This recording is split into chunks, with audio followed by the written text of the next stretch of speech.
Hi hello नमस्कार and welcome to फूडीग्राम। आज मी केला होता मूग दाल चिला।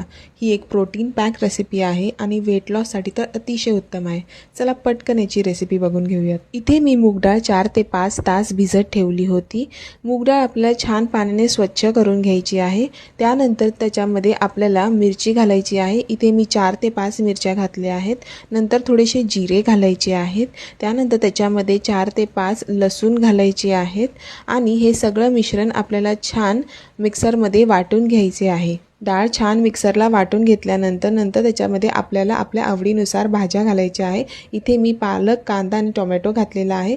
नंतर त्याच्यामध्ये थोडीशी हळद घालायची आहे, थोडंसं लाल तिखट घालायचं आहे कारण आपण ऑलरेडी मिरचीचा वापर केलेला आहे। नंतर आपल्या आवश्यकतेनुसार आपल्याला त्याच्यात मीठ घालायचे आहे आणि हे सगळं मिश्रण छान एकत्रित करून घ्यायचे आहे। आता मी इथे फक्त पालक वापरलेला आहे, पण तुम्हाला हवं असेल तर तुम्ही दुसऱ्या भाज्या सुद्धा वापरू शकता, जसं की गाजर, बीट किंवा दुसरे पालेभाज्या सुद्धा वापरू शकता। आता दुसरीकडे आपल्याला तवा ठेवायचा आहे। तवा छान तापून झाल्यानंतर थोडंसं तेल त्याच्यामध्ये घालायचं आहे।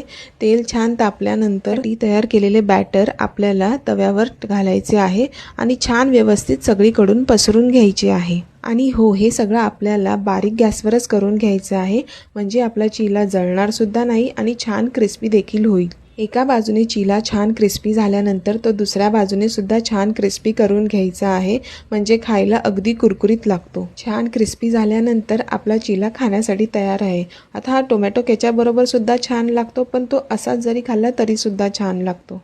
अजून एक आयडिया देऊ का? सेम बॅटर यूज करून तुम्ही अप्पे सुद्धा करू शकता। व्हिडिओ जर आवडला असेल तर नक्की लाईक करा, रेसिपी नक्की ट्राय करा and thank you for watching my video.